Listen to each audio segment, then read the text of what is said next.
de la doctrina de los fariseos y de los saduceos. Y en el capítulo 15 y en el versículo 13 dice la Escritura, dice: pero respondiendo él dijo: toda planta que no plantó mi Padre Celestial será desarraigada. Dejadlos, son ciegos, guías de ciegos, y si el ciego guiara al ciego, ambos caerán en el hoyo. Es decir, estos ciegos son plantas que un día Dios va a desarraigar. Y por ahí sigue. De hecho, el capítulo 23 de Mateo es toda una dedicatoria de censura y de condenación. Todo el capítulo 23 de Mateo. Vamos a leerle algo. Dice: en la cátedra de Moisés se sientan los escribas y los fariseos, así que todo lo que os digan que guardéis, guardadlo y hacerlo, mas no hagáis conforme a sus obras, porque dicen y no hacen, porque atan cargas pesadas y difíciles de llevar y las ponen sobre los hombros de los hombres, pero ellos ni con un dedo quieren moverlas. Antes bien, hacen todas sus obras para ser vistos por los hombres. Pues ensanchan su filactería y extienden los flecos de sus mantos y aman los primeros asientos en la cena y las primeras sillas en la sinagoga y las salutaciones en las plazas, y que los hombres les llamen rabí, rabí. Pero vosotros no querráis que os llamen rabí, porque uno es vuestro maestro, el Cristo, y todos vosotros sois hermanos.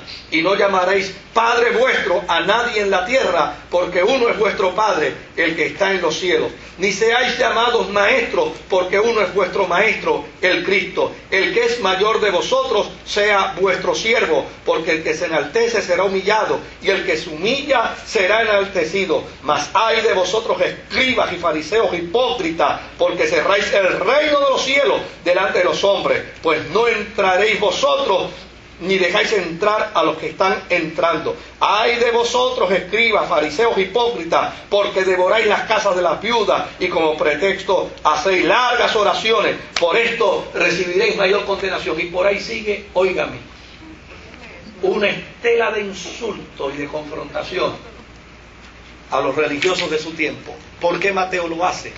Para decirles: señores, el problema del Mesías no era con la ley. Su indignación era con los intérpretes de la ley. Ahora, hay un dato que nos puede arrojar luz también sobre Mateo. Y es que la palabra iglesia fue concebida por los primeros cristianos posteriormente. Es decir, Jesús nace, muere 33 años después, y en esa década 30 del primer siglo, prácticamente la iglesia surge, pero no se llaman iglesia. El concepto iglesia aflora posteriormente. Y hay quienes piensan que probablemente empieza a desarrollarse el concepto de iglesia más o menos después del año 65, del año 70. Hay unos inclusive que lo llevan un poquito más tarde. Y dice: mira, este concepto de iglesia empezó a aflorar prácticamente 40 años después de la resurrección de Jesucristo. Así que eso nos pone a nosotros en una perspectiva, y es que nos pone en una perspectiva de fecha. ¿Cuándo fue más o menos que Mateo escribe?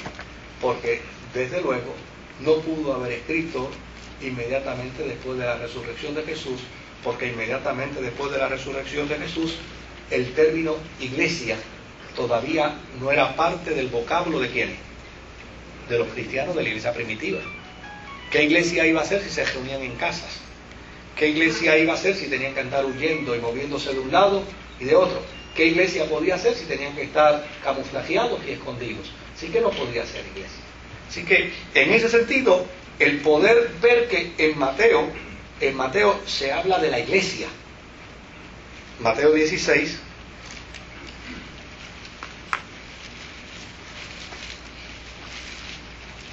verso 13 en adelante. Viniendo Jesús a la región de Cesarea de Filipo, preguntó a sus discípulos diciendo: ¿quién dicen los hombres que es el Hijo del Hombre? Unos dijeron Juan el Bautista, otro Elías, otro Jeremías, otro alguno de los profetas. Y él les dijo: ¿y vosotros quién decís que soy yo? Respondiendo Simón Pedro dijo: tú eres el Cristo, el Hijo del Dios viviente. Entonces le respondió Jesús: bienaventurado eres Simón, hijo de Jonás, porque no te lo reveló carne ni sangre, sino mi Padre que está en los cielos. Y yo también te digo que tú eres Pedro, y sobre esta roca edificaré ¿qué? Mi iglesia. O sea, ese término, mi iglesia, en Mateo, pone en perspectiva el momento, el tiempo en que Mateo escribe los dichos y los hechos de Jesús. Por el otro lado, sí. Ajá. Yo sé que no se pueden hacer preguntas. Sí. La Iglesia Católica interpreta eso diciendo sobre esta roca, Sí. que es Pedro. Ajá. Uno puede decir sobre esta roca, no se puede pensar en Pedro. Bueno, ¿Podría explicar eso? vamos a hacer un paréntesis para complacer a Torres. Eso te cuesta, ¿sabes? Por eso no está. Pero eso lo podemos arreglar. Yo lo digo y después te digo cuánto te cuesta. Mire, hay tres opiniones. Está la opinión de la Iglesia Católica, que dice que esa expresión a lo que se refiere es propiamente a Pedro, y que Pedro es el fundador de la Iglesia.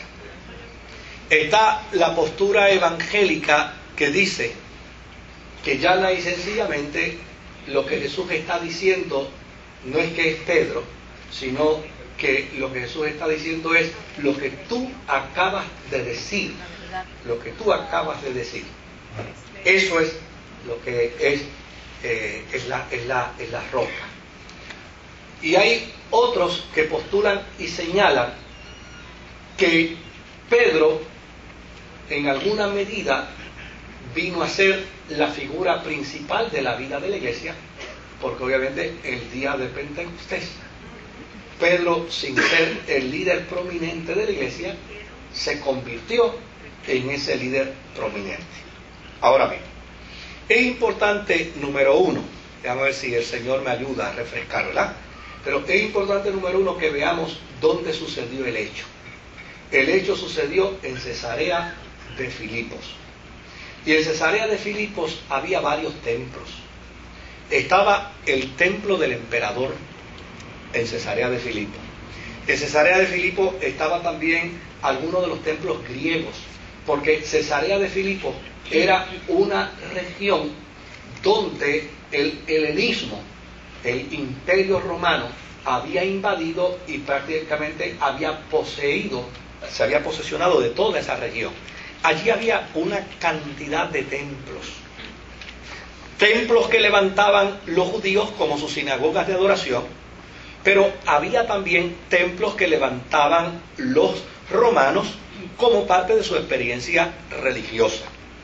Entre ellos el templo del emperador y otros templos dedicados a otros dioses paganos. Así que cuando Jesús hace esta pregunta a sus discípulos, la está haciendo justo en el lugar donde los discípulos están viendo todos estos templos. Y desde luego, ahí es donde Jesús le dice: ven acá, ¿quiénes dicen los hombres que es el Hijo del Hombre? Y desde luego, uno dice Elías, otro dice Juan el Bautista, otro dice otro de los profetas. Y prácticamente dentro del contexto histórico, lo que Jesús les está diciendo es: señores, me interesa saber la opinión de ustedes, porque es importante que el evangelio del reino esté fundamentado en la opinión de ustedes, los apóstoles. Primero le hago la pregunta: ¿qué piensa la gente de Israel con respecto a mí? Y se descubre que la gente de Israel está tan enredada y tan